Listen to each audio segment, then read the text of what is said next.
Eu conheço uma pessoa que a vida passada dela, ela foi uma Gauase. Não sei se eu falei certo. Gauase. É um povo cigano do sul da Índia que migrou para o Egito, para o Cairo e Alto do Egito, tá? Então, popularmente também elas eram conhecidas como invasoras de coração. Elas também faziam leituras, partos, tatuagens, contação de histórias, tocavam instrumentos, então elas faziam a apresentação ao público. E aí, de repente, em 1834, o governador Muhammad Ali proibiu essas danças públicas e elas migraram para o Egito. Né? Elas dançavam em festivais, casamentos, celebração. Só que o governo, né, acabou o turismo, né, porque elas chamavam atenção. E aí, em 1866, é liberada essas danças desde que pague-se uma taxa ao governo. Muito parecida com a cultura do nosso país, né? E aí tem uma lenda que, como elas eram conhecidas como invasoras do coração, Napoleão, é uma lenda, não foi comprovado historicamente. Napoleão mandou decapitar 400 guauazes, se elas eram proibidas de se aproximar do acampamento. E as cabeças eram jogadas no rio Nilo, mas isso é uma lenda, não foi comprovado historicamente que esse fato aconteceu, tá? Isso foi em 1799.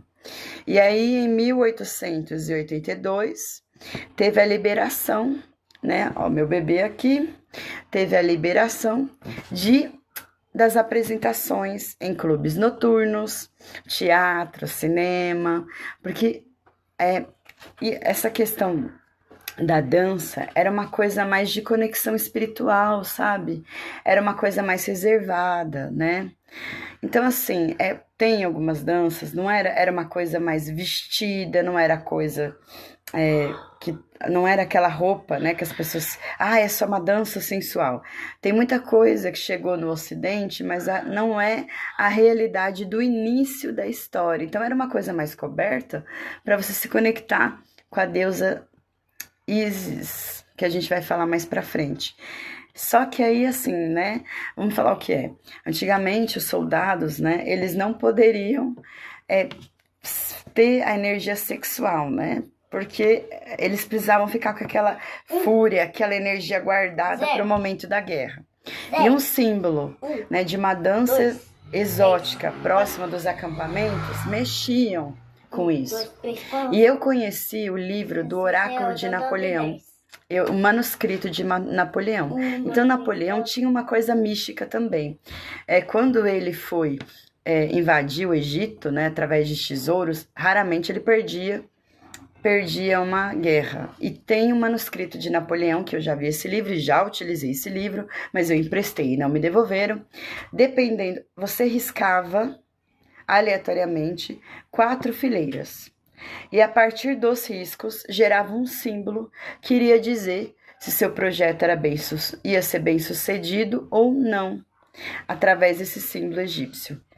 Então, assim, né, quando interessava, a cultura do Oriente Médio era bem-vinda. Quando para ele atrapalhava, não era.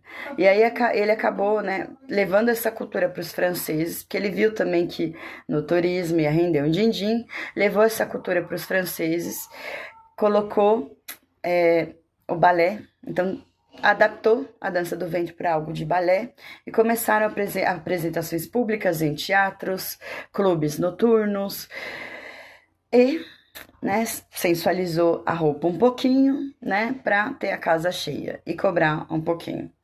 Então, assim, tem uma coisa muito bonita, né, da dança do ventre. Então, não é uma coisa, infelizmente, né, vai se perdendo a conexão com a parte espiritual dessa dança linda e maravilhosa.